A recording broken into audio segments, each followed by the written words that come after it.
Is the slide visible? Yes, sir. Yes, sir. Yes. Yes, sir. Is it full screen? Yes, Now sir. it's full screen mode, no? Sir. Okay. Yes, So now, can we? sir, feasible. Hello. Can we start? Yes, sir. Sure, sir. We can start. Okay. Welcome to this PhD coursework of Savitribai Phule, Pune University. I'm going to speak on the topic research problem formulation.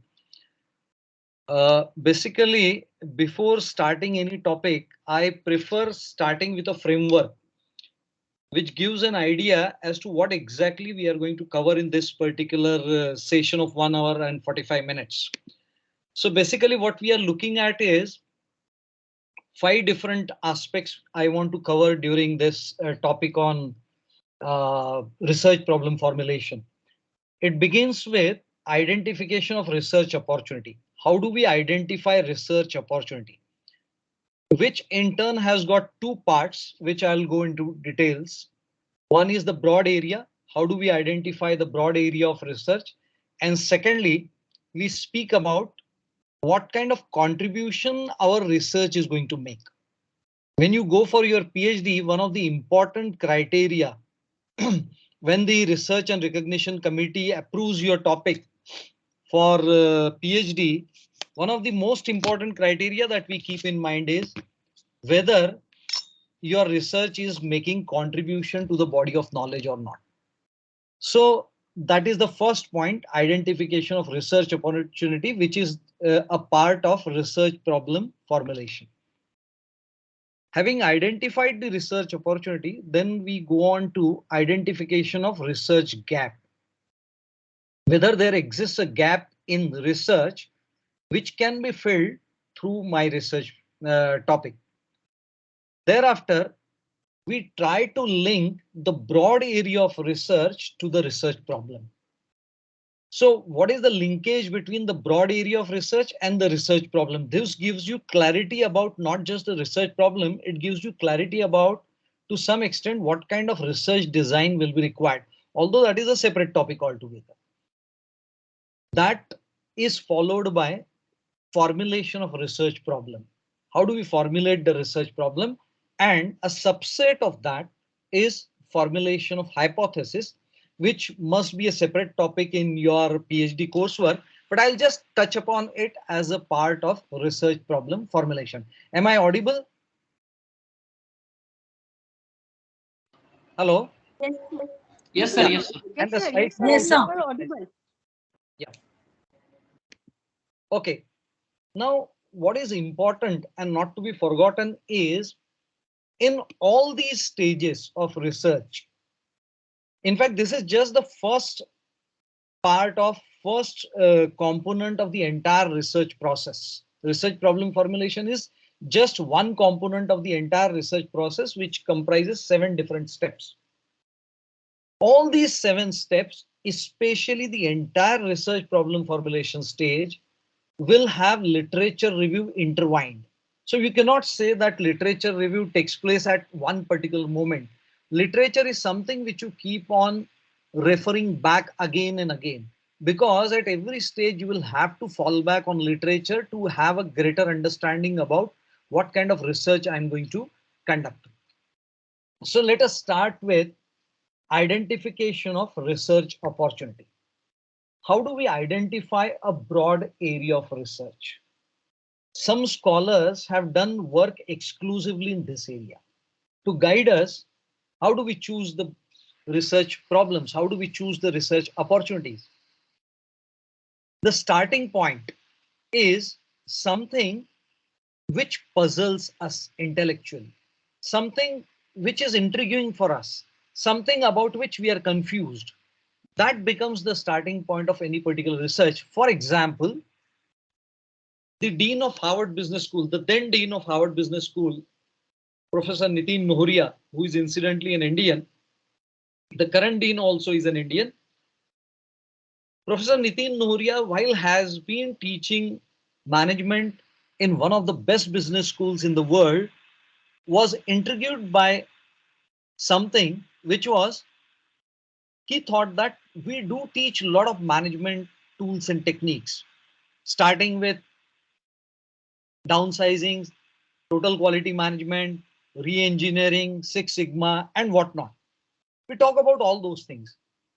And then a question rose in his mind, and that was, do these management practices really work? So this intellectual puzzle, this confusion, this is the starting point of conducting a research. So he continued research in that area. Of course, that was not his PhD research, but that became a very important research output. So starting point of any research is first identification of a broad area of research. So here the broad area of research, from where did he identify? It was something which was intellectually troubling him. Do management practices really work? I have been teaching it for a long time, but do they really work? So that is the starting point of research. Another starting point of research may be, sometimes we see a gap between what we teach in theory and what actually is practiced. Or maybe something which is being practiced, but we have a counterintuitive feeling about it. We feel that uh, I'm not convinced whether this works or this doesn't work, or I'm not convinced the way we teach it. So that is counterintuitive in my mind. And that becomes the starting point of some kind of research. In my own case, what happened was, in last 10 or 15 years, you must have also heard the term emerging markets. Although there is hardly any consensus as to which countries constitute emerging market. As less as 40 to 45 countries, the number goes up to 150 countries or so. What exactly constitutes emerging markets? On one hand, you have India, Pakistan, Bangladesh, Nepal, Bhutan, Sri Lanka. On the other hand, you have countries like Brazil, Russia, China also as a part of emerging countries, emerging markets. And because these emerging markets offer huge opportunities to marketers of different products and services, so naturally it has attracted attention of the scholarly community also. A lot of people have written research papers, articles on strategies for emerging markets, on marketing strategies for emerging markets. As a student of marketing, I had a counterintuitive feeling. On one hand, we say that these are the strategies for emerging markets. On the other hand, it was counterintuitive to me that China and Russia, which are far advanced countries as compared to a Pakistan, as compared to say Sri Lanka, or to some extent India also, do these countries, even if we classify them together as emerging markets, can we practice same kind of marketing strategies in all these countries? So any research paper which talks about marketing strategies for emerging markets, does it become valid in all kinds of emerging market countries? So this question occurred to me. Are all emerging markets alike? And this was the beginning of a research project for me. And that's where I wrote a research paper, which, which resulted into development of conceptual framework for marketing strategies in emerging markets. But this was the starting point. So I realized that there is a gap between theory and practice as far as emerging markets are concerned. What we are looking at is, how do we identify the broad area of research? Third possibility. Sometimes there is some phenomena which has become very popular, and we want to understand what is the structure underlying that phenomena. What are the functions underlying that phenomena? Like, for example, in Maharashtra, we have an annual religious, or you may call it as a spiritual practice, where from various parts of Maharashtra, especially two holy cities of Maharashtra, which are very near Pune, Dehu and Alandi. From these holy places, processions start in a particular month on particular days, as per Hindu calendar. And these processions ultimately go to a very religious holy place called as Pandharpur. These processions in Marathi are called as waris. Lakhs of people year after year have been attending these waris. These waris are as old as almost 800 years. Now, to a researcher, there might be a question. What is the structure underlying these waris? What are the functions which are performed during these waris? How is it that so many people, lakhs of people come together? Who holds them together? Who keeps them disciplined? What kind of functions are performed? What kind of structure emerges? When we talk of organized sector companies, there are various departments. You have the operations department, you have the purchase department, you have the materials department, you have the quality control department, you have the sales department, you have the finance department, you have HR department. Even when there are 500,000, 2,000 people working. Whereas here, this wari has been going on for more than 800 years. Every year, lakhs of people congregate and in a very disciplined way, they march from one city to another city, covering hundreds of kilometers. So what kind of structure is holding these waris together? I may become intellectually puzzled by this, and this may be a starting point for my research.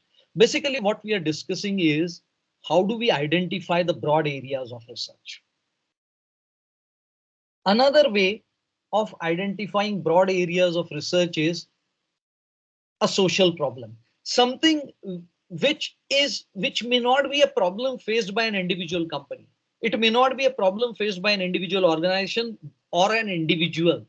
It may be a problem which is faced by the society as a whole. Like, for example, somebody might be disturbed by the fact that all those people, or instead of saying all those, many people who are working in IT companies, they work long hours, they work in different shifts which match with the time zones of America or Europe, and their routines are different from the normal routine of a human being. And for other reasons also, they face a lot of stress, especially in last few months because of a lot of high-tech companies laying off people. These stress levels might have gone up. So you might be interested in probing this research, this social problem, why the stress levels are high among IT professionals. So this may become your area of research from which you will derive your research problem for your PhD. Then there are three more possibilities for identifying broad area of research. Some new development takes place at social level, or maybe technologically some developments take place which result into some research opportunities. Of late, in last 3-4 years, there's a lot of talk about e-vehicles, e-cars, e-scooters. Now, because of this new technological development, and once this technological development is accepted by the society, once the e-cars or once the e-buses or once the e-two-wheelers become popular, then different kind of social issues also might arise. And you might be interested in pursuing research in that area. Like, for example, how will e-vehicle affect the auto ancillary industry? Because a lot of components which go into making of a two-wheeler, which go into making of a car, will not be or are not required by a e-vehicle. I started my career from Bajaj Auto Limited, and in a scooter, hundreds of components go into manufacturing. There is something called as IC engine. Inside IC engine, there are several components. Now, if there are not going to be a particular IC engine in an electric vehicle, all those components are not required. So all those companies which are making these components and selling it to Bajaj Auto Limited or selling it to Hero Motors or selling it to Honda Motors or TVS, what happens to this auto ancillary industry? This is a technological development which results into social problems also. So if these auto ancillary companies do not survive, then what happens to the employment in those companies? So this may become a research problem for you. What will be the impact of electrification of automobile industry? Particularly automobiles, if they get converted into e-automobiles, then how the auto ancillary industry gets affected. This is a broad area of research from which you may derive your research problem. If you are lucky enough, somebody may approach you with a problem. Like I am basically an academic, got converted into a consultant. While I was a lecturer in 1996 itself, I started my consulting practice, and slowly in 2015, I got full time into consulting, and now I go only as a visiting or a guest faculty in some institutes. Now, somebody might approach us with a typical problem. Like, for example, how should e-taxi companies like Ola and Uber handle the fraudulent practices of the drivers?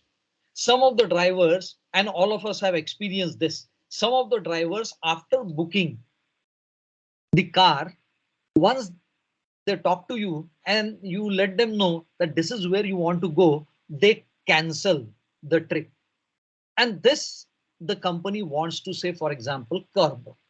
And they approach you and they want you to guide them, they want you to advise them. So this is a problem which is brought to you by some sponsor. He is ready to pay for it.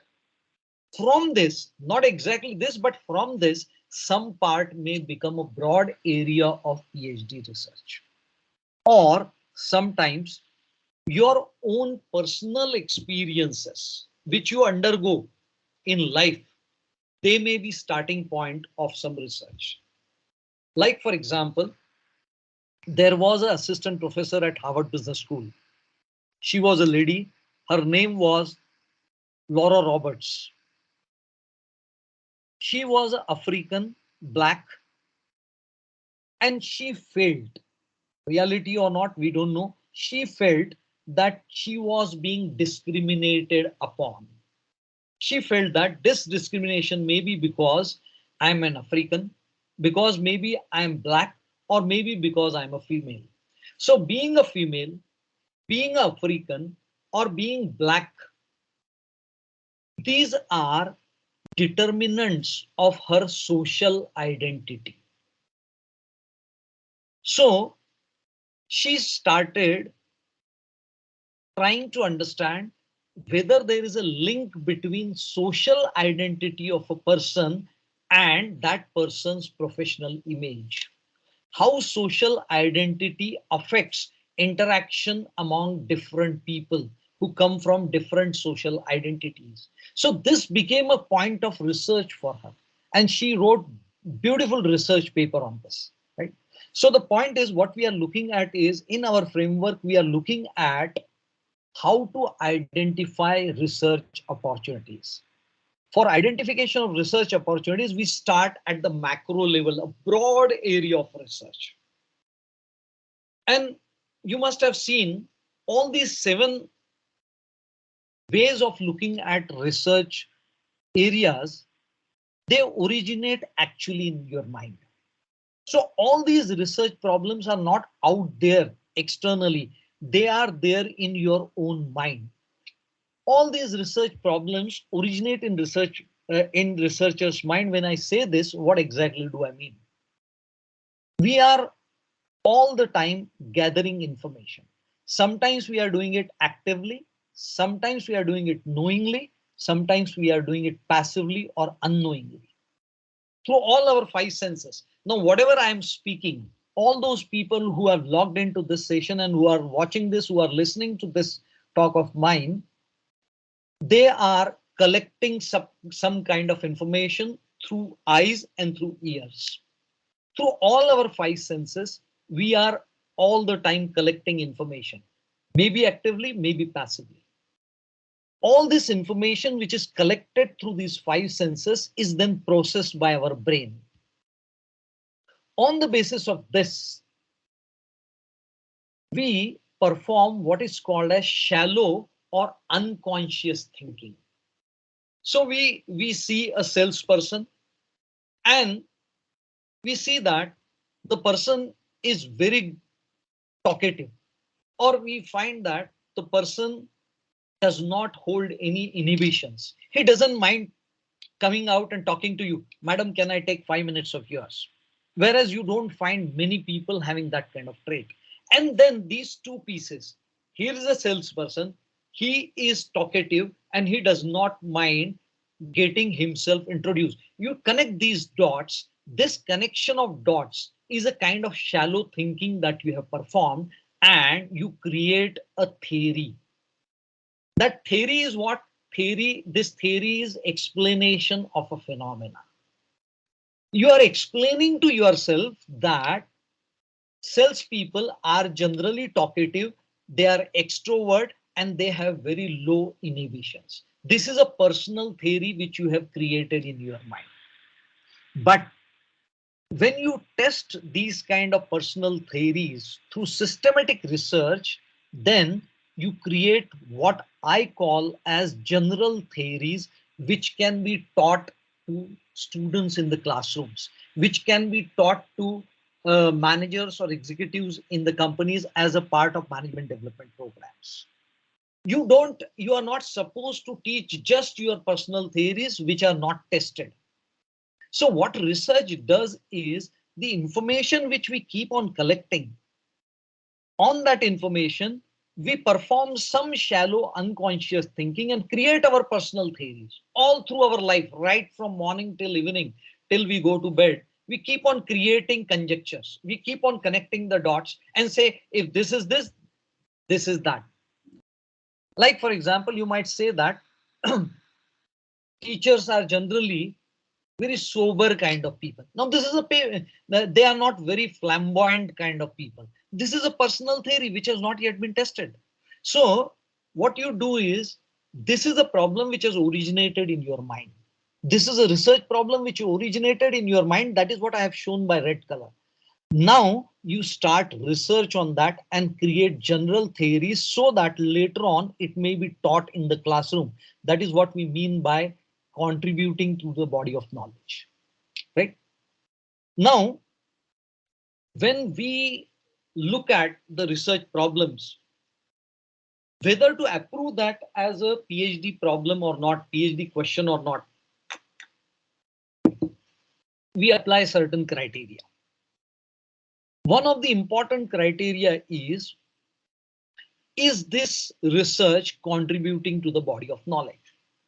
Contribution to the body of knowledge, how do we judge? We judge it on the basis of to what extent general statements can be made from this research. To what extent generalization can be done from this research.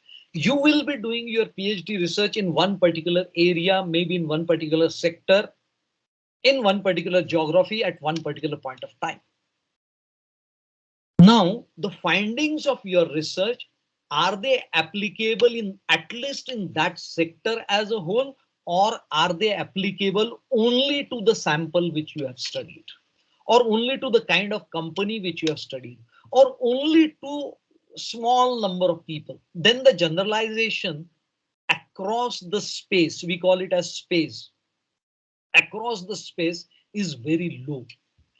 Second question which I will ask is, the research which you have carried out in 2022-23, is that research applicable? Will that research findings, will the research methodologies, the findings be applicable in 2025 also, 2030 also? That means across the time, whether the findings will become generally applicable. So as the examiners of PhD research problems, we look at what extent, to what extent your research is generalizable. And generalizability we judge across at least two domains. One is the space. Means you have done research in one area, at least in that area, to what extent that research is applicable. Is that research applicable in different areas? we call that as spatial variation. How much of spatial variation is accounted for in that research? Similarly, the research has been conducted at one point of time. To what extent those findings will be applicable 5 years, 10 years, 15 years, 20 years down the line? Somebody at some point of time came out with the idea of, in marketing, what we call it as marketing mix, the 4 P's of marketing. In case of services marketing, they call it as 7 P's of marketing. Now this idea, the original idea of 4 P's of marketing, the original idea of marketing mix was developed long ago, somewhere in 1950s, 1960s. It was elaborated, and still today in 2023, 2024, we keep on teaching that. That means this idea has generalizability over 70, 80 years. That is why we come to the classroom and explain some ideas of marketing using this framework of marketing mix. So that is what we expect from the PhD researchers. To what extent the spatial variation is covered, to what extent the time variation, which we call it as temporal variation, is covered. A research topic may have very low spatial variation being accounted for. That means only in certain areas, very narrowly defined areas, that research is applicable. So the spatial variation is low, or some researches may be applicable across sectors, across type of people, across type of geographies, across type of organizations, across scale of organization. In that case, the spatial variation is high. Some researchers may be applicable at certain point of time. They may remain valid for a year or so. That's it. So the temporal variation is very low. Some researchers, their findings are valid over a long period of time. That means their temporal variation, which is accounted for in that research, is very high. Naturally, this results into 4 quadrants. Quadrant 1, where the spatial variation accounted for in research is very high, the temporal variation accounted for in the research is very high. That means you do a research today in a particular sector and its findings are applicable across many sectors. Its findings are applicable over a period of time. This is the ideal quadrant. This is the ideal quadrant, which is normally preferred as researchable topics. So choose such researchable topics where the generalizability across sectors or across time is high. If not across sectors, at least in quadrant 2, maybe the findings are applicable only in a particular industry. Say maybe only automobile industry. It is not applicable in other industries, fine. But at least it is valid over 10 years, 20 years, and that kind of thing. That is across the time zone. Or some research findings have very high level of spatial variation, but are applicable at only particular point of time. Like for example, pandemic. So in situations of pandemic, COVID was one pandemic. In situations of pandemic, this is what happens across the countries. So it is applicable across the countries only in pandemic period. So temporal variation accounted for in that research is low, but across the, so quadrant 1, quadrant 2, and quadrant 4 are ideal zones where research problems should be located. Quadrant 3 is the ideal zone for practitioners. Practitioners are interested in here and now. If I'm working for a company like Flipkart, then I'm interested in issues concerning Flipkart today, or maybe for a certain period of time. So I'm interested only in quadrant 3. So, but that does not become an ideal PhD topic. PhD is more interested in creating general theories. So this is something which you need to keep in mind. We had accounted for this idea of generalization in one of our research papers. Another point that you need to keep in mind is when you carry out your research, you are expected to write research papers. research papers should flow out of your research. Now, what kind of research papers are accepted by the journals? All this is linked to the kind of research problem that you choose for conducting research. Two criteria which a journal will apply while looking at any research paper. Minimum two criteria. One, how rigorously the methodology was followed. Whether the methodological rigor is high or whether the methodological rigor is low. And the problem which is being studied in that research paper, whether that problem is relevant, whether that problem is important, significant or not. Whether the relevance is low or whether the relevance is high. This gives rise to again four quadrants. Ideal research proposals are those where you are working on problems which are very important for the society, which are very important for the practice, which are very important for the theory, for the academia, and where you use good sound research methodology also. These are the ideal proposals. Then sometimes you may have research problems which are very relevant, which are very interesting, but the methodology is not very good, but not bad also, acceptable at least. Those are the problems which fall into this category, which I have labeled as may get accepted. So these also are research problems which will get accepted because we believe that the knowledge gets built incrementally. Somebody will revise the methodologies, bring in greater rigor, and then that problem will be restudied. You might bring the problem up to certain level, somebody else will study it further.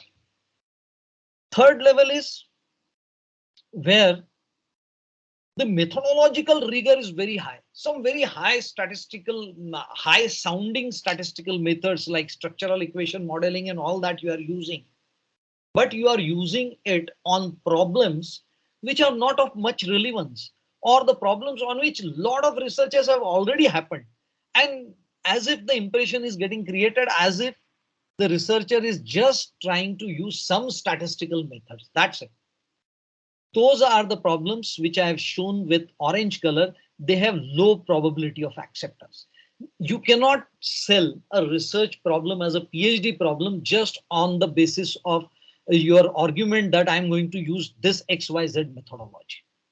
And of course, the problems which I have shown by red color, they are neither very relevant nor the methodology is good. So ideally, you should be going for problems which are relevant and where you have sound research methodology. Problems which are relevant, the methodology, I won't say not acceptable, but there is further scope for development. At least those kind of problems will get accepted. So these are some of the things which you need to keep in mind while choosing your research problems. So for choice of research problems, first you need to identify broad area of research, about which we have already discussed how to identify broad area of research. Second question that you need to ask is, will my research make contribution? And how does a research makes contribution? A research makes contribution by understanding three aspects of research. You can understand what kind of contribution that research is making. What is the nature of contribution? What is the scope of contribution? What is the context of contribution? We'll go into details of each one of this. Let us start with the nature of contribution. As I told you, first you need to choose a broad area in which you would like to do the research. Having identified a broad area, then go on to check whether your research will make contribution to the body of knowledge or not. First thing that you will check is what is the nature of contribution you are going to make. One can contribute to the body of knowledge in three different ways. One may expand the theoretical knowledge base of that particular domain. The theoretical limits of that knowledge you may expand. You may expand the theoretical base of that knowledge domain. And that is what is your contribution.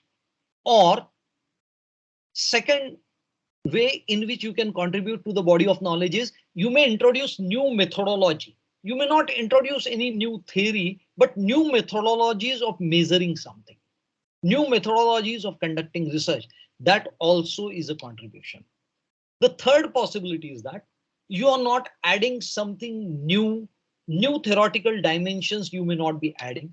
You may not be adding new methodology, but you might be applying the existing theory and the existing methodology in a particular new area where research has not taken place, where you are basically trying to generate the data.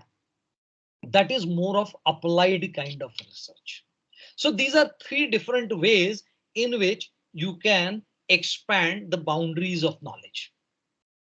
Ideally, ideal research topics are research topics which, while generate some data, they basically expand the theoretical boundaries of the knowledge, or they make methodological contribution to the body of knowledge. Now, there is a whole lot of confusion about what exactly is theoretical contribution. And this term is misunderstood largely. That is why I'm giving an example from a movie which was very popular by the name Munna Bhai MBBS. In this movie, the villain, which was a very famous Hindi movie star, Sanjay Dutt, he was the hero, and the villain uh, was the dean of the medical college. Very interestingly, this person, the star, he is not actually, he gets into a medical college by using fraudulent means. And he prescribes all kinds of things which are otherwise unscientific. Like, for example, he says that if somebody is suffering, then you give him a jhappi, you give him a hug, and the person will feel better. Now, I'm looking at it purely from the scientific angle. Now, if you ask that person that if you give a hug to a person who is not feeling well, how is it that he starts feeling well? He does not have explanation of that. Whereas if you ask the same question or similar question to Dr. Asthana, who was portrayed as a villain in that movie, the Dean of Medical College, that you are asking to give a particular medicine to a patient who is having high temperature, and you ask him to give, say, Dolo 650. Then can you tell us why the temperature of the body goes down? He can explain what kind of chemical reaction takes place in the body because of which the body temperature goes down. This explanation of a phenomena is the role of theory. Try to understand, theory is what? Theory is a system of explaining a phenomena. It has various components. Theory has got certain concepts. Like, for example, market expansion strategy is an idea. Performance of the company is another idea. Market share is another idea. You may call these as concepts. And you connect these concepts and say that there is a positive relationship between market expansion strategy and financial performance of a company. So when you connect two concepts together, you create what is called as a proposition, or you create what is called as a hypothesis. And several propositions and hypotheses put together create a system of explanation, which is called as theory. Not everybody creates a theory. Some people work on only one part of theory called as principles. Principle is, it is just one explanation of a phenomena. Like, for example, if you have more than one superiors of a person working in an organization. If a person has to report to more than one bosses, then that person's efficiency and effectiveness in functioning will go down because he is likely to get confused whose orders to follow. This is a principle of management called as unity of command, which says that if you have more than one superiors of a subordinate, his functioning is likely to get affected. That is called as a principle. So your research output may generate certain principles. Your research output may create some metric. Metric is what? It's a measure. Net profit is a measure. Return on investment is a measure. Net worth is a measure. Profit is a measure. Profitability is a measure. Customer satisfaction is a measure. Brand equity is a measure. So your research may develop some measure, which is called as metric. Your research may come out with some framework. Using that framework, you may explain certain phenomena. Your research may come out with some model. It may be a mathematical model or maybe a non-mathematical model. So all these are the theoretical contributions. So the point is, what is theory? Theory is explanation of a phenomena. So a research paper or a PhD thesis will be making theoretical contribution only when it is explaining some phenomena fully or partly. That you have to be very clear in mind. Otherwise, we might say that we are making theoretical contribution while we are actually not explaining any phenomena. Some researches can make different kinds of contributions. I had told you that three types of contributions are possible. One is you may make theoretical contribution. Second is you may make methodological contribution, or you may make contribution in the form of generation of data. Let us take an example. Somebody does a research on demand sustainability.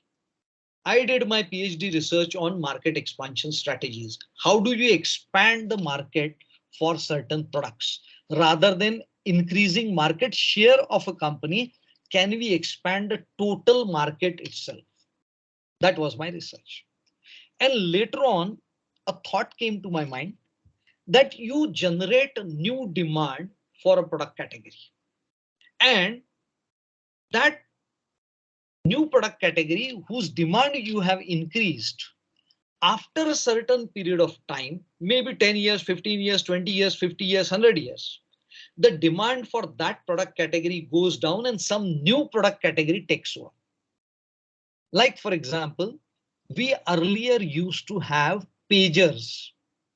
Now, in place of pagers, we have got mobile phones. So the demand for pagers vanished and the demand for mobile phones went up. Now, once you have expanded market for a product category, once you have created demand for a product category, what needs to be done to sustain that demand can be next area of research for someone else.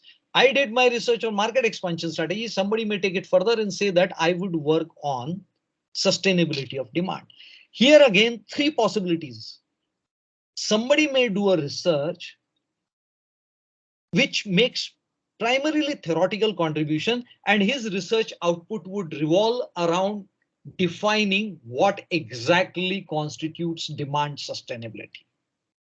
That is theoretical contribution. Somebody may contribute methodologically, like he may measure what is called as experience curve effect. Experience curve is more you repeat certain things, more the experience you gain and lesser is your cost, which ultimately may lead to reduction in prices of the product category, which may help you in sustaining the demand over a period of time.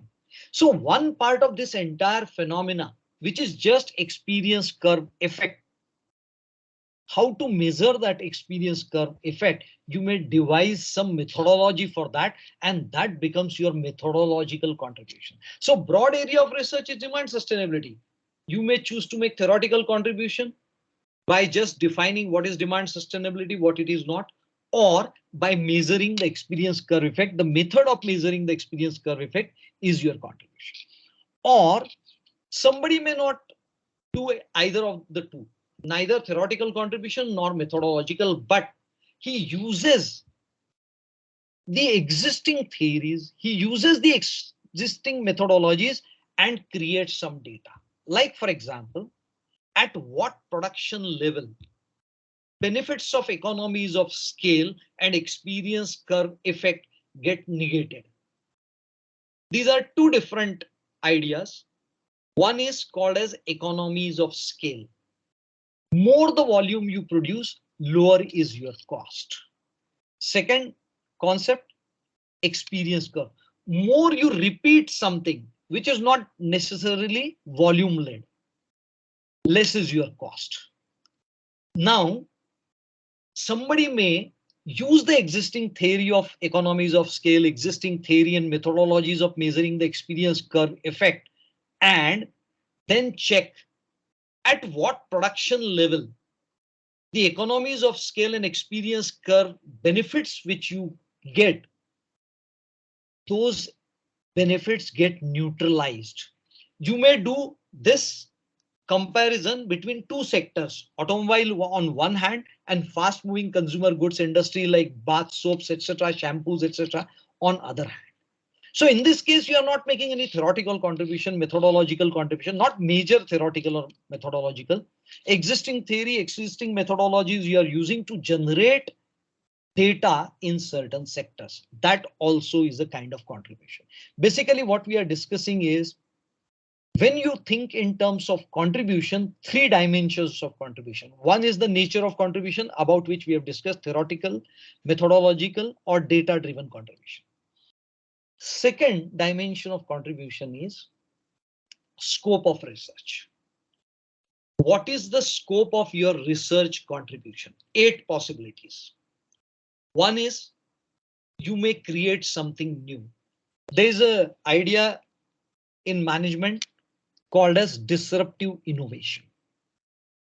Now, what is disruptive innovation? Disruptive innovation is that an innovation which takes place at the lower end of technology, at the lower end of the market. Generally, when we think of innovation, we think of upgrading the products, upgrading the markets. So if you had lower end versions, you come out with higher end version, higher and higher end version. Whereas some company may come out with deliberately lower end version of an existing product. Its performance might be at slightly lower level, but it might be priced at a level which is affordable by such market segments which otherwise would not have bought that product.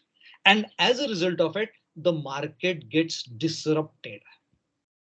This whole idea of what is disruptive innovation, conceptualizing that itself is a research. You have created a new theory. That is all. That is one scope of your research contribution creation.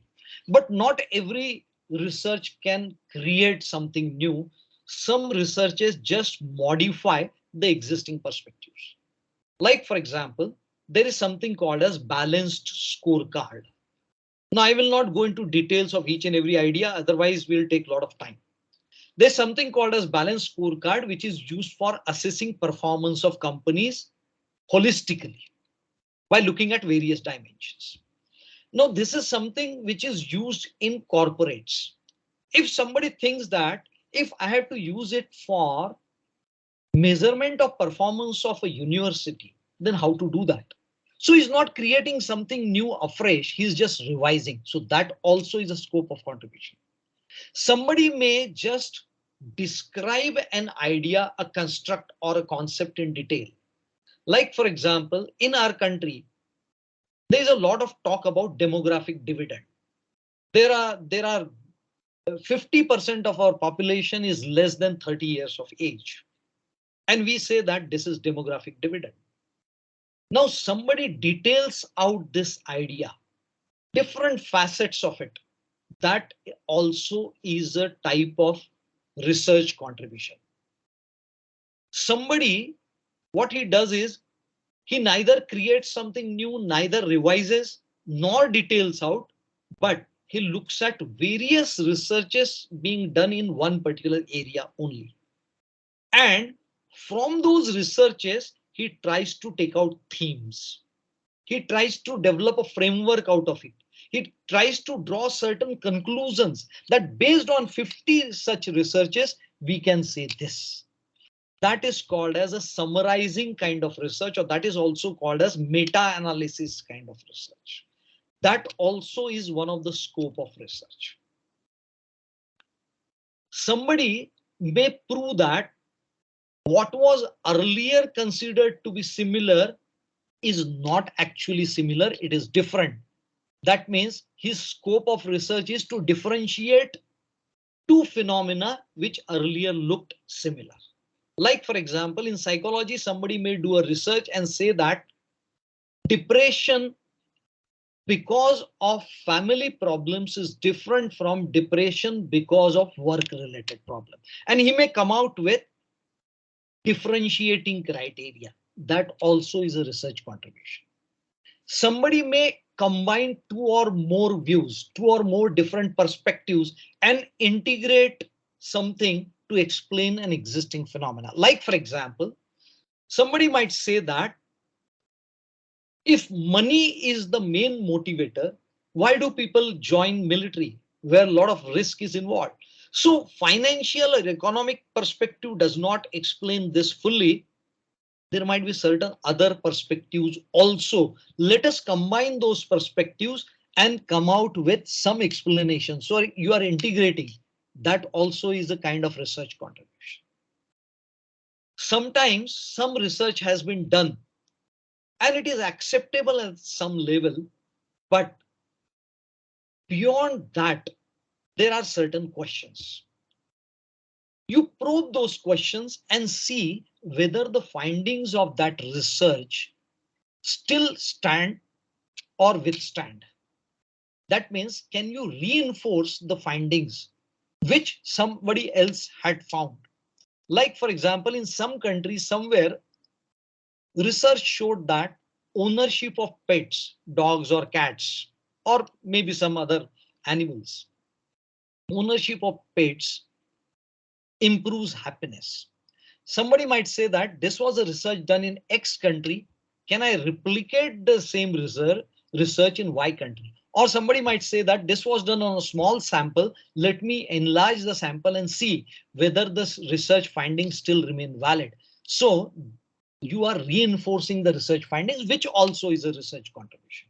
And last, very difficult type of research, but a research which really contributes in a big way is called as challenging, which is you prove something as unacceptable which otherwise was considered to be acceptable.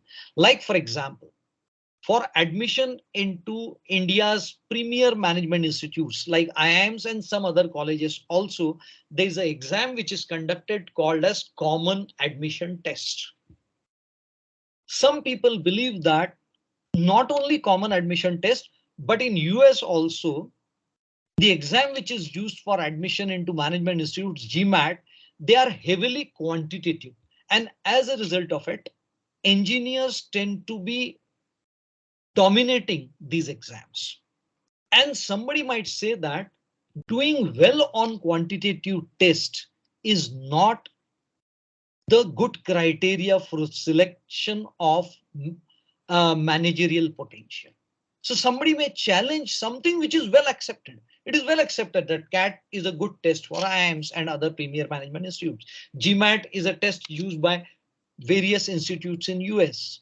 So somebody may challenge by doing research. So that is the second dimension of the contribution. First was nature. Second is the scope. And third is the context of contribution. In which temporal or spatial context you are conducting the research. At what point of time this research was conducted, and then you make an argument that the times have changed. Like, for example, this was a research paper published in a journal by IIM Ahmedabad, Vikalpa. This research paper talks about how finance teaching and research has changed after global financial crisis. They are referring to 2008 financial crisis.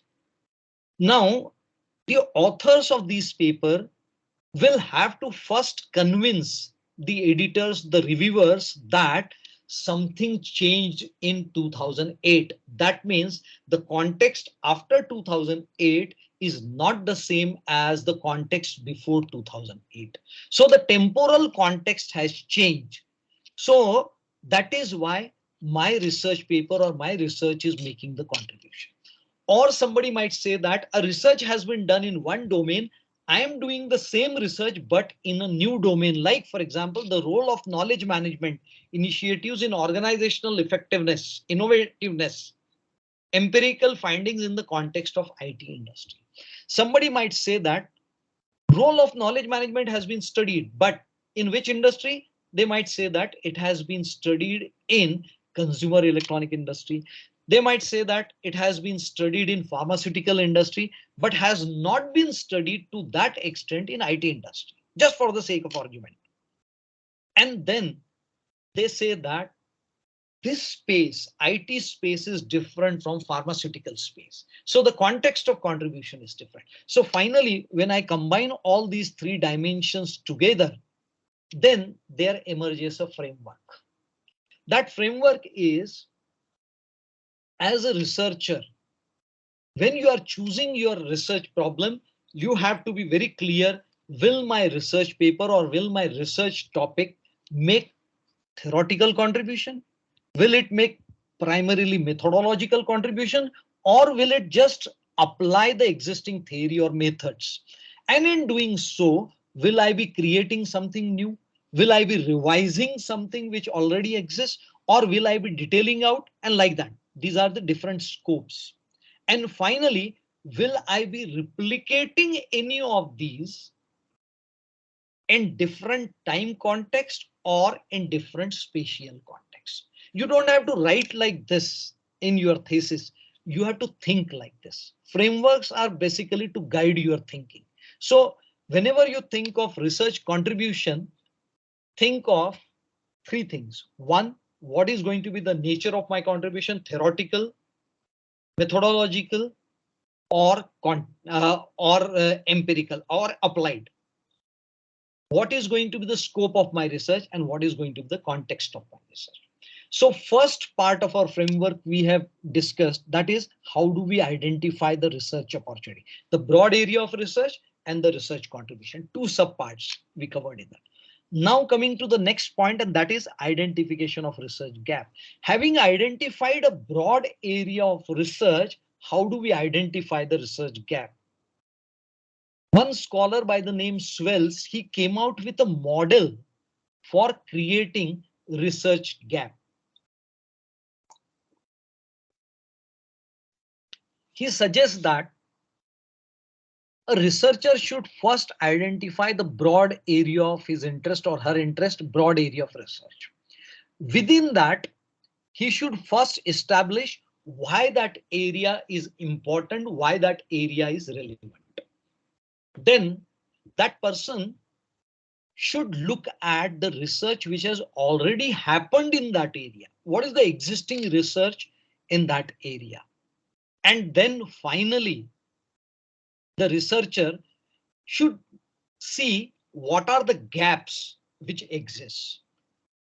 That is what he called it as create a research space model. Now let us look at it with the help of a case study of one of my research papers, which we published in Journal of Strategic Marketing.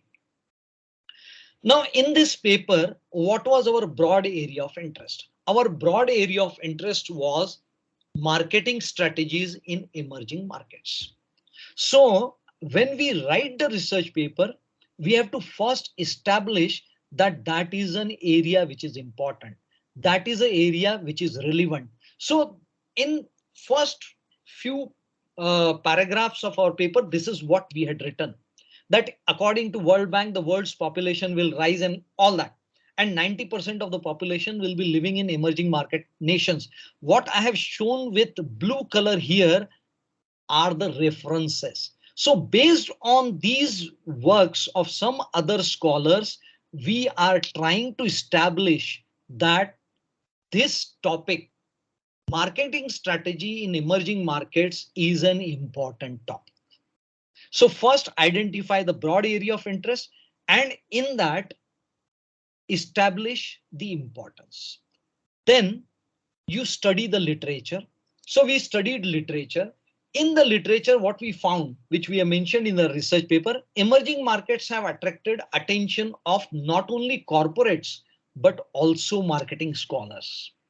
And whenever I say something as a part of research thesis or as a part of research paper, I have to provide evidence. So whatever I have written in bracket with blue color, those are the evidences. Other scholars have said this, on the basis of which I have concluded that emerging markets are attracting a lot of attention.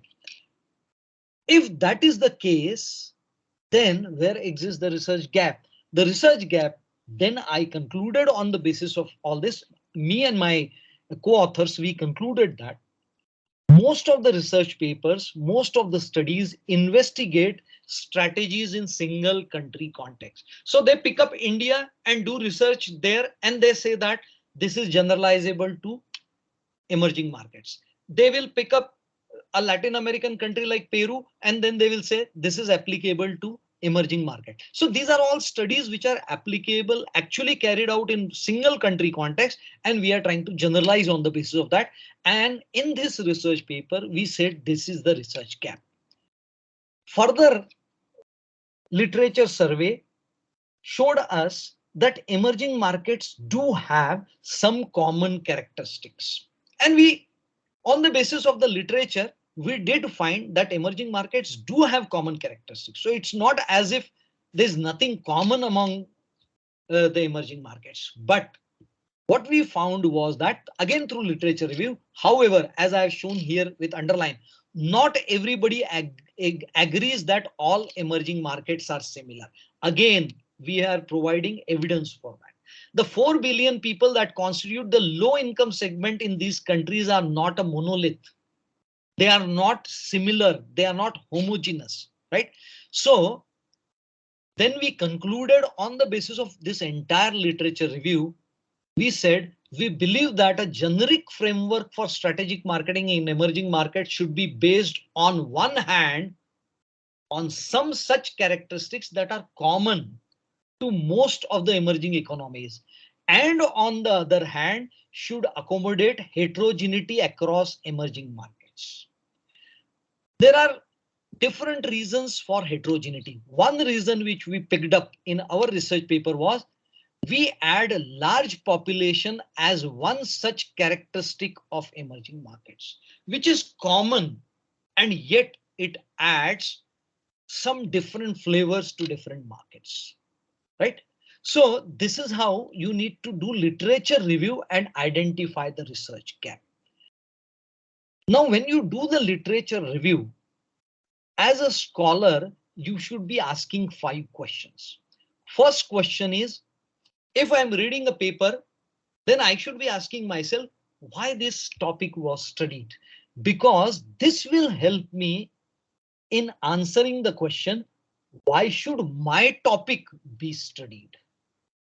That will help me in turn in laying down the objectives of my research. This is something which has already been studied. This is something which I propose to study, and that is why these are my objectives. What has been studied in a particular research paper, where it has been studied, when it has been studied, and how it has been studied.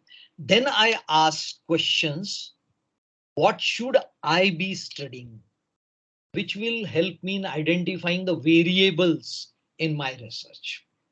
Where it has been studied and where should I be studying? That will help me in defining the scope of my research, the spatial scope of my research, which sector, which geography, which segments of people I should be studying. When it has been studied, that will help me in answering the question, when it has not been studied, when should I study it? Temporal scope of the study. Not necessary that every research will address both. And finally, how a particular research paper studied that particular phenomena and how do I propose to study it. That will give me insights about the methodology. So when you probe these 5 questions, why, what, where, when, how, to various literature which you have studied, then you will get answers to the question of objectives, variable, spatial and temporal scope and methodology. In effect, you are identifying the research gap.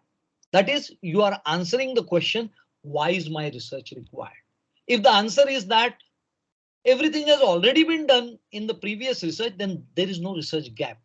But that generally doesn't happen if you do literature review carefully. Now, when you present your research gap, you need to offer justification as to why do you feel this gap exists and why is that gap relevant. There can be variety of justifications which you can come across. Maybe you will find that a particular issue which is very important but has not been adequately covered in the literature. It has been covered in the literature, but the discussion is not adequate. Maybe some people are giving one kind of theoretical explanation, some other people are giving another kind of theoretical explanation. Like, for example, Maslow says that, Abraham Maslow, the psychologist, he says that there are 5 different types of needs. Although some people attribute hierarchy to him, he never claimed that there exists a hierarchy. But somebody may come out with a different set of needs. And you as a researcher will then say that theoretical approach 1 and theoretical approach 2 are conflicting, and I want to resolve that conflict, and that is why there is a research gap. Maybe there is a conflict in the empirical methods, the data collection method or the context which is being used. 5, 7, 10 different papers are showing something which is contradicting each other. Empirical results might be mixed, or the contextual or geographical representation is not enough. Something has been done in Europe, but not in India, not in Southeast Asia. So I want to do it, right? So these kind of justifications are needed. So in our framework of defining the research problem, first thing that we discussed was about how do we identify the research opportunity, the broad area, and what kind of contribution we are going to make. Then identification of the research gap. Thereafter, we need to link the broad area to specific research problem, for which we need to again ask various questions. What phenomena I'm going to study, why that phenomena I'm going to study, and how that phenomena I'm going to study. This will help you in formulating research problem very systematically. Let us look at again a case study. This is a research paper which was published in one of the leading research journals in marketing called as Journal of Marketing. Why do customers get more than what they need? That means these researchers were intrigued by some facts. How the research problem was formulated. This is not the way it is being put in the research paper, but I can apply this framework and imagine as to how they might have thought about this research problem. They might have asked the question, what is that is puzzling me in this research area? What do I want to know better? What are my key research questions? So in this research paper, they have mentioned the case of certain brand of car, very high-end luxury car, in which they said that there are so many features on the dashboard of the car that many of the drivers, many of the passengers, many of the owners of that car, rather than getting excited about those features, get confused and at times get irritated also. So that is what is puzzling the researchers. And if this is confusing, then why the companies are giving so many features? So what is puzzling them? Why that will be of interest? So if we do a research on it and publish it in some journal, why will it be of interest? Then they had to do some literature review which convinced them that yes, over provisioning or over designing of the products is a problem. Even smartphones have so many features that sometimes we wish that a simpler version at a lower cost would suffice. That is where disruptive innovation comes. So what is puzzling me? Over provisioning or over designing of the products. Why should that be of interest? Because there exists a market for simpler products. How will I study this as to why companies over design the products? So what kind of conceptual framework I am going to use? That how part. How part second, how I'm going to use it methodologically, what methods I will use for collecting the data. So when you have these questions being answered, you are slowly moving towards clarity about the research problem. So for example, in this particular case, level of product capability decision. That means what kind of product capabilities should we design? So whether a car should have those many features or not. So they did some literature review and they found that ideally how we should design the product should come from the study of the needs of the customers. But they say, however, even casual industry observation reveals otherwise. That means many companies over design the product. So this is where they have answered that first question. What we are studying? We are studying the phenomena of over provisioning by providing variety of evidences, right? Why should it be studied? Overshot customers. Overshot means I require something of X level and your company is giving X plus plus and charging me more, and I'm getting confused and irritated. Then these overshot customers who consume a product but are not pleased and even frustrated, these customers, they are, this kind of situation is not good for your company. So there exists a research gap. What is that research gap?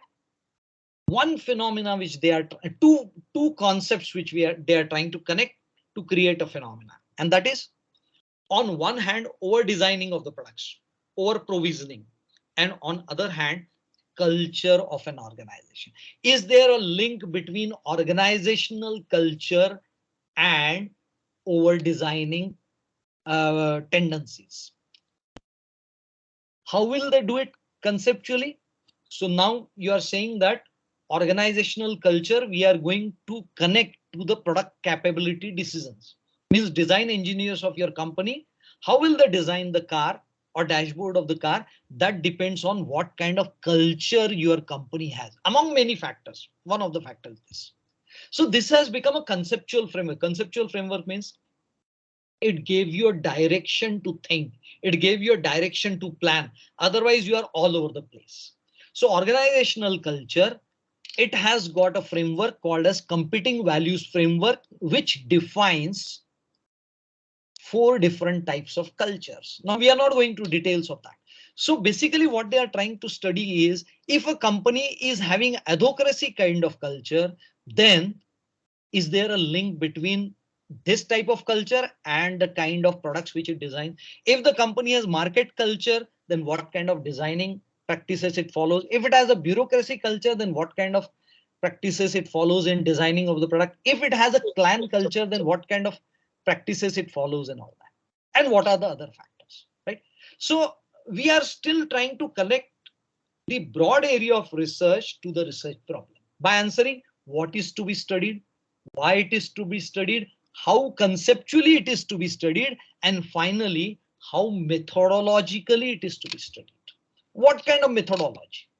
What independent and dependent variables we are going to use in the study? So these researchers said, when you want to link the type of culture to the product capability decisions, then which one is dependent and which one is independent? Dependent is how do you design your product? So perception of the product capability is dependent on what kind of culture the company has. So company's culture, its dimensions, they constitute independent variable. and the manner in which the company designs the product and the manner in which it is pursued by the outside world is the dependent variable. Having this clarity right at the stage of formulation of the research problem saves you a lot of trouble while doing your PhD.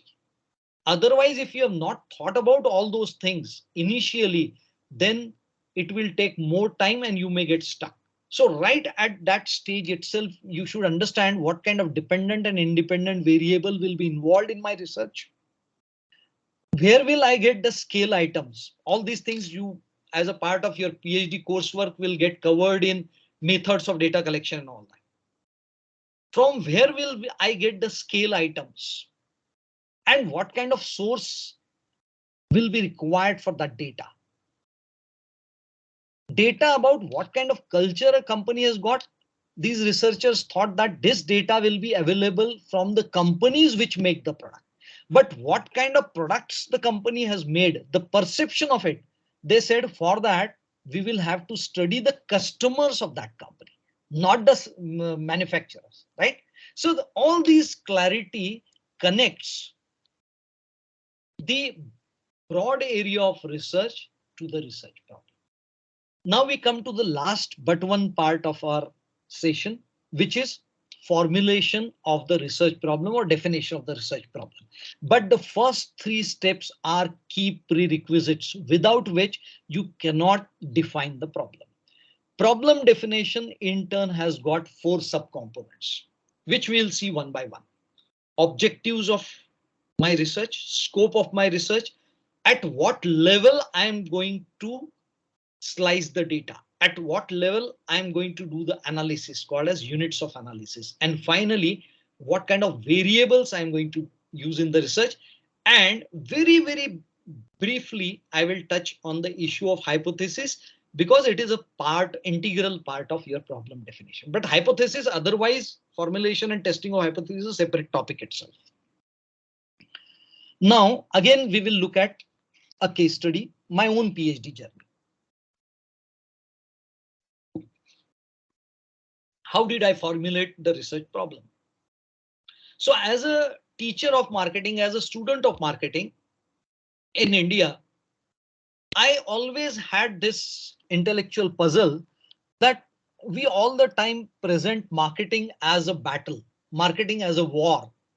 Two companies are fighting over a slice of the cake, as if the market size is fixed, as if the size of the cake is fixed, and the only battle is who gets the largest slice. On the other hand, when I looked at the data about what percentage of people own a particular type of product, what percentage of people use how much quantity of product like bath soap, toothpaste, tooth powder and all that, then those percentages and those quantities are nowhere in comparison to the developed countries. On one hand, we are assuming that the market cannot be expanded and every company has to fight for only market share. On the other hand, we see that a lot of people still don't own a car. A lot of people don't own a two-wheeler. A lot of people don't own a TV set. A lot of people don't own a refrigerator. I'm talking of the time when I did my research, right? And a lot of people use bath soaps, more than 90%, but how frequently? How much quantity? A lot of people use detergent powder, but how much quantity as compared to developed markets? That is much less. So this was a kind of puzzle in my mind. Theory says that market share you should target, whereas the real data from the field says that there is still scope to expand the market itself. So I started studying the literature in various areas, 9 different theoretical areas in which I started studying the literature.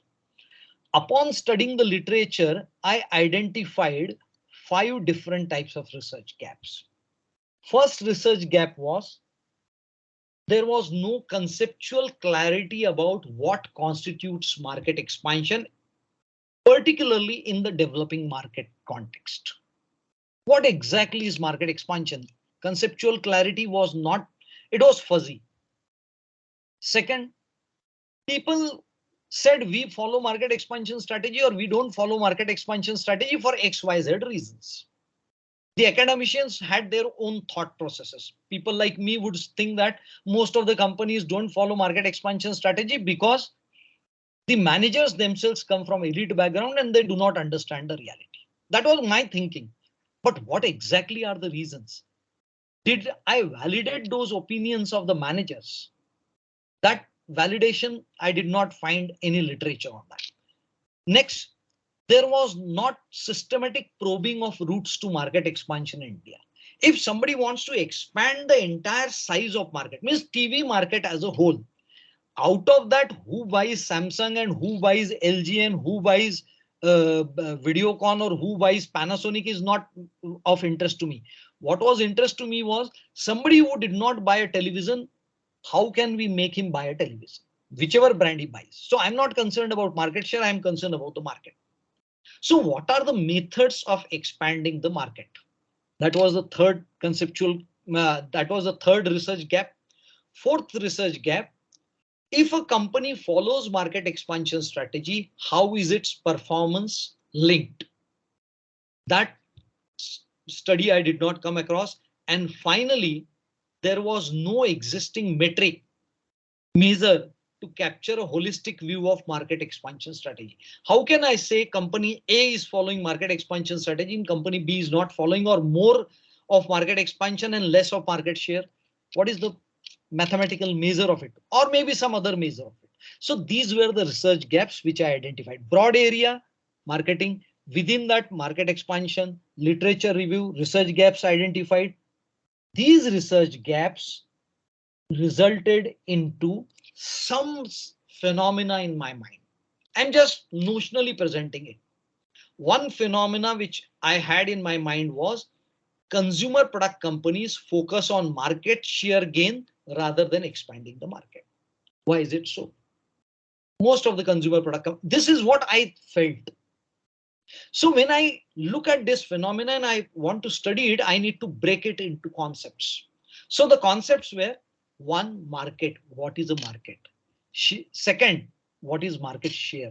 Third, what is market expansion? Fourth, what is market expansion strategy? Fifth, what is the product category performance? Company performance is different, product category performance is different. Samsung is doing well or not, I am not much interested. Samsung's TV as a product category, on that, how the company's finances are, whether the company is making profit on TV or not, that is product category performance. So these were the concepts. Now, a few concepts you put together and you create proposition, and when you test it, that becomes a hypothesis. So one of the propositions which later I tested it as a hypothesis was, there were several. There is a positive relationship between market expansion strategy and financial performance of a product category. So I started with an assumption based on some research, not just based on what I thought, that there is likely to be a positive relationship.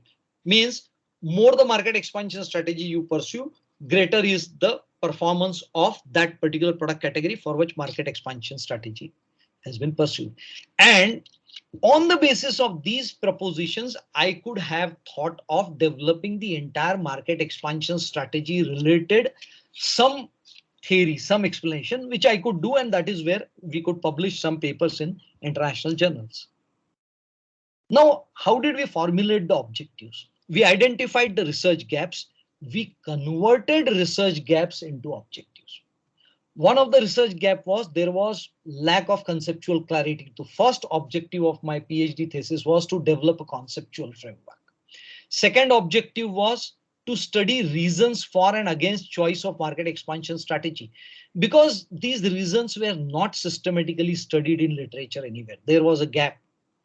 To understand methods used for market expansion, because systematic study was not there. And finally, we wanted to understand, to examine the relationship between market expansion strategy and corporate performance at product category level. These were the objectives. But as you will see, broad area of research, research gap, from which automatically the objectives flow. It cannot be reversed. Then we also need to define the scope. Where will I do this research? Two areas. First, consumer products, within that consumer durables. Then non-durables also, because I wanted to compare durables and non-durables. Non-durables are bath soaps, detergents, etc. Durables were TV, refrigerator, etc. and two-wheelers. But there was a qualification which we applied. Such consumer durables and non-durables which can be bought by middle and lower income classes in India, because the scope for expansion existed there, not in the upper middle or the upper income segment. So that is how the scope was defined. Now, when you will sit down to define scope of your PhD thesis, at least three dimensions you will have to keep in mind. Which objects you are covering in your research. That means which products you are focusing on, which activities you are focusing on, which phenomena you are focusing on, what people or what kind of organizations you are focusing on. That is one dimension of your scope. Second dimension of your scope may be spatial dimension. Which geography you are covering, which segment you are covering, which sectors you are covering. Third dimension of your scope may be time. Which year, which month, which days, which season you are trying to study. So not necessarily that every research will have all three dimensions, but in general, when you define scope, these are the at least three areas in which scope needs to be defined. Now let us look at one of my PhD student who unfortunately could not, whom unfortunately I could not continue as I moved out of the full-time academics. But when we defined her research problem, which was about effect of celebrity endorsement in social advertising in rural Western Maharashtra. This was the research. How the scope was defined. Geographical scope was rural Western Maharashtra. We were not looking at urban markets. Western Maharashtra, because we had limitations of the time and effort and the money available. But rural areas, we were not interested in urban. Second, what was the sampling element within that rural Maharashtra which we are looking at? Means the people whose opinions or views or whom we were to use as respondents, people who are above 18. Mind well, we are not saying male or female, adults only. That's it. Within the scope, we further define celebrity endorsement. When we say what type of celebrity, a politician is also a celebrity. Are we covering him? Elon Musk is also a celebrity. Are we covering him? No. We defined very clearly two celebrities. One is a movie star and second is a sports person. So you narrow down the focus of your research so that it becomes manageable. And finally, when you say that you want to study the effect of when you have a movie star in an ad and when you don't have a movie star in an ad, when you have a sports person in an ad and when you don't have a sports person in an ad, then how it affects the effectiveness of the advertising of what? Two social services we chose, health related and hygiene related. If there is an advertisement about polio drops to be taken. If you have a cinema star, mega star like Amitabh Bachchan in the ad, and if you don't have Amitabh Bachchan in the ad, whether the effectiveness of the ad changes. What was the methodology used and all that, I'm not going into details of that. The point to be covered, or the point which I wanted to make here is you need to define the scope when you are formulating the research problem. So objective, scope. Third point, when you are defining your research problem, is at what level you are going to perform the analysis. To put it simply, the findings of your research will be applicable for company as a whole, or will they be applicable for specific departments?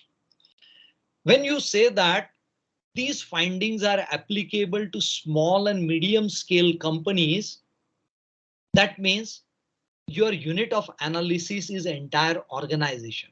When you say that these findings are applicable to the production department of various companies, then your unit of analysis is a department, not the entire organization. Or when you say that these findings are applicable to the supervisory level employees, not the managerial level, then your unit of analysis is individuals. Or when you say that the findings are applicable to the CNC machines, computerized numerically controlled machines, then your findings are about a specific object, right? So you have to be very clear in your mind where your findings are applicable, at what level you are analyzing the data. To make it more clear, I will quote another case study of my own research paper, which was about market expansion strategy and performance relationship. Based on my PhD, we published this paper in an international journal. We calculated a market expansion score for every company for a particular product category. 30 companies we had covered in this research across India, right from Delhi to Bangalore, Hyderabad, Mumbai, Pune. On the basis of survey of these 30 companies, we had designed a scale, which we abbreviated it as MarkX. Then we did some mathematical analysis, and what we found on the basis of this statistical analysis was that there was a positive correlation between market expansion strategy efforts of a company for a particular product category and its sales revenue growth. There was also a positive correlation between market expansion strategy efforts of a company at a particular product category level and its profits. But when I examined these relationships in non-durable category, this was fine in two-wheelers, this was fine in TV, refrigerator.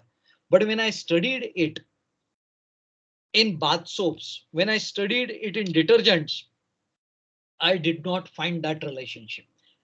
What I found in case of non-durables, the relationship between market expansion efforts and sales growth, not sales revenue, was only positive. The relationship between market expansion efforts and profit was not significant, and that was negative, although insignificant. That means more the market expansion efforts a company spends, less was its profits. So these were very startling findings. The assumption with which I started and what I ended were very different, and that is what research is all about. You don't have to start with fixed mindset. You have to check your own mindset. Now, in this research, how did we define the unit of analysis? First, as I said, Samsung was one of the respondents in my thing, but we were not interested in Samsung as a whole. We were interested in only Samsung TV.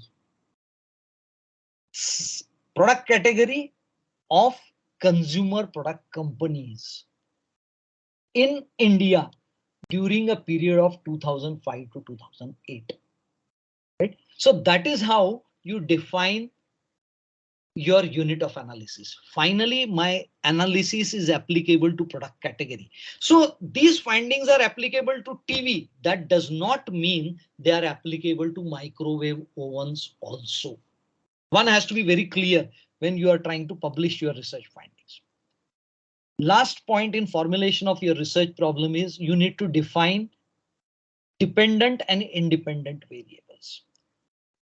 If you get confused, instead of calling them independent variables, you may call them as influencing variables also. What are dependent variables? The variables on which you want to study the effect, and the variables whose effect you want to study, they are the independent variables, which you may also call as influencing variables. Like, for example, if I am doing a study on prickly heat powder, the brands which are famous in India, Nycil, Dermicool and all that, Boroplus and all that. So if I am trying to study market share of various brands, then market share is a dependent variable. Various regions of India is an independent variable. Then in my analysis, I try to connect these variables. Means I'm trying to see, instead of looking at market share in totality of Nycil, Dermicool, BoroPlus and other brands, if I break it into independent variables, or to make it simple, in influencing variables, then I can check, is there a significant difference between the market share between north and south, east and west and all that. That means I can, with this kind of table, understand whether the regions influence the market share. So the region becomes the independent variable and the market share becomes the dependent variable. All this needs to be thought of, how you are going to analyze the data in the research problem formulation phase itself. One last point related to research problem definition is, sometimes you are dealing with some ideas which are at the concept level, or they may be at the construct level, which are not tangible, but you are doing research on it. Like for example, some Chinese scholars did a research on relationship between political connectedness of Chinese companies and work safety. That means they wanted to study, if a company is politically well connected, then does it have relationship with the safety practices followed in that company? Now, in that case, political connectedness is an abstract idea. How do you decide whether a company is politically connected or not? How do you measure the work safety practices of a company? That needs to be operationally defined. Like for example, so these are two variables. Extent of safety is a variable which needs to be operationalized. How? They, in their research, calculated average number of deaths per 1,000 workers. So if there are 1,000 workers in a company, within one particular year, how many workers died because of accidents? That was the extent of safety, measure of extent of safety as far as that research is concerned. More abstract was whether a company is politically connected or not. How did they operationalize it? They said a company which has at least one person in the top management. Then they define the top management, which may be board of directors of the company or vice president level and above people. At least one person in the top management of a company which has senior level experience of working in the Chinese government. For just for interest, I will tell you, their findings were startling. What they found was, companies which were politically connected, they were more prone to following unsafe practices of production. Maybe because they were not worried. If something goes wrong, we can manage. That is what they thought. Because we have political connections, right? But then to do this research, political connections had to be operationalized. All that you need to do as far as your research problem definition is concerned. Now the last part. Once you have formulated the research problem, you may be required to develop the hypothesis. How is a hypothesis generated and all that? You will have to study it in detail. I'll just give you an overview as a part of research problem formulation. Let us look at this research paper, again picked up from a very prestigious journal, Journal of Marketing #1, rated #1 in the world. This research paper deals with a very peculiar phenomenon. The phenomena is expressed is like this, that in some companies, B2B companies, the companies which are into industrial marketing, selling some products which are bought by the industries. The authors, they found that, or they thought that, these companies, when they have the marketing department, this marketing department generates certain leads of prospective buyers, and they pass on these leads to the sales department. But many of the leads provided by the marketing department are not used by the sales department. This created that puzzle in their mind. They were intrigued. Why is this happening? The phenomena has to create some intrigue in your mind. So they wanted to investigate this phenomena. How did they formulate the hypothesis? First and foremost, they used a conceptual framework. They said the sales leads, whether are provided by the marketing department or whether are generated by the salespeople themselves, that depends on three factors. One is the ability of that sales representative itself, which they operationalized, saying sales representatives years of experience, 5 year, 10 year, 15 year, whatever, and sales representatives past experience in which industry. So ability was one factor. Motivation of that sales representative as far as that lead is concerned. That means whether the sales representative thought that the lead which he got from the marketing department is pre-qualified well or not. Whether the quality of that lead he felt to be good or bad. And second motivation for him was whether somebody is going to ask the question later on that I had provided you 20 leads. What did you do? How many of them that you follow? And finally, opportunity. How many leads are provided by marketing people? If more leads are provided, then what happens? If less leads are provided, then what happens? Connecting all of them, connecting these different facets lead to hypothesis. Like, for example, one hypothesis which they generated, 1A hypothesis which they generated, connecting motivation to lead follow. As the pursued quality of pre-qualification process increases, the proportion of time spent on the follow-up of marketing leads also increases. Simply means if the salesperson feels that the marketing department gives me good quality leads, then he tends to follow it up. That you will have to test in your PhD research.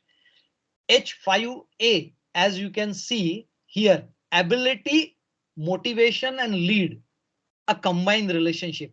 The positive effect of managerial tracking of marketing leads on the proportion of time spent on the follow-up of marketing leads decreases as sales representatives' experience increases. What I mean by this?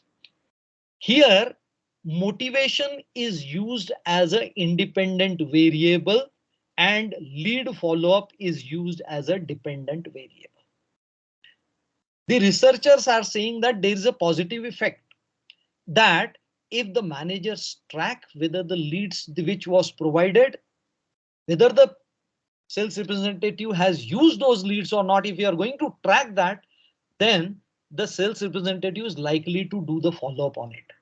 But that follow-up will change among the sales representatives. All of them will not behave in the same way. This is called as moderating variable. It will be moderated by the sales representatives' experience. More experienced sales representatives are not bothered even if somebody asks the question later, right? So this is how the hypothesis needs to be generated using a conceptual framework. How do you formulate the hypothesis? First, personal theories. So these researchers, based on their observation, based on maybe when you teach in executive MBA programs or when you conduct management development programs, you interact with the people at middle level or top level, and then you come across all these conversations on the basis of which they might have created a theory in their mind that leads generated by marketing department are not used fully by the salespeople. On the basis of that personal theory, they carried out what is called as exploratory research, or everybody has to carry out exploratory research using literature review, secondary data, case studies, etc. These are different methods of conducting exploratory research. So personal theories, your observations, exploratory research, on the basis of which you create hypothesis, one part of which is called as alternate hypothesis or research hypothesis. Second part is called as null hypothesis. Now what it is, that will be covered in the topic on hypothesis, right? Now last, when it comes to a good research problem, there are 4 qualities which you have to keep in mind. What is a good research problem, especially for a PhD? First, it should fill a research gap, something on which you should be able to prove that research gap exists.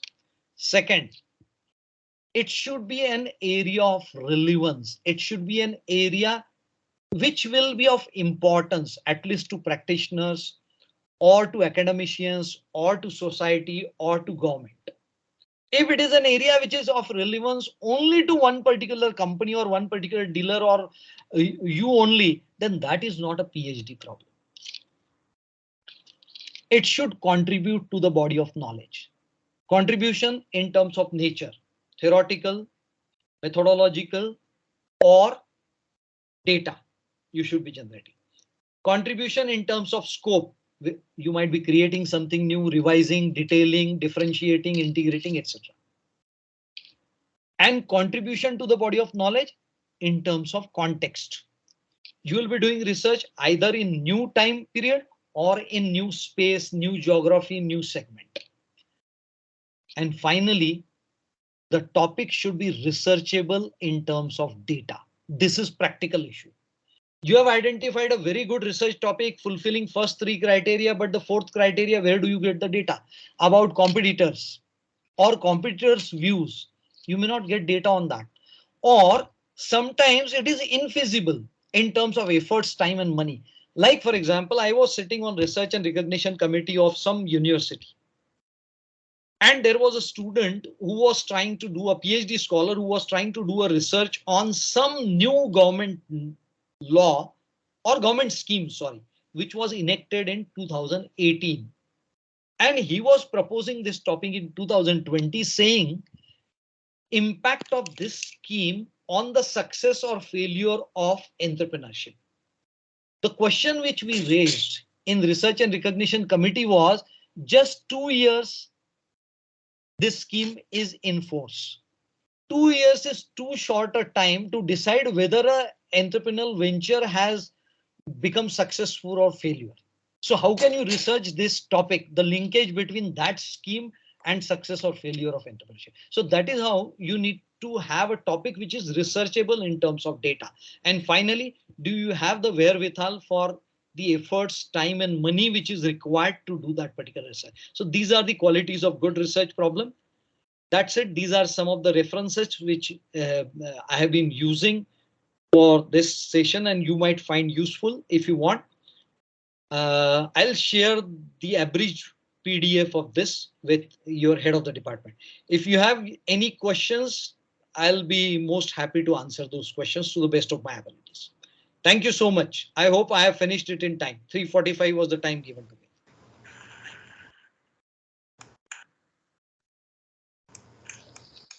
Yes, any questions?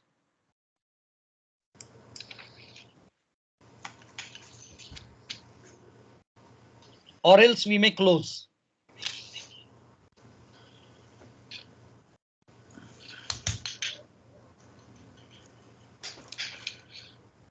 Yes, sir. I think we are done. Anyone have any questions?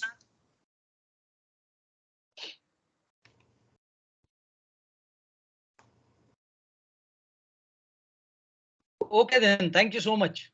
Thank you, sir. Thank you.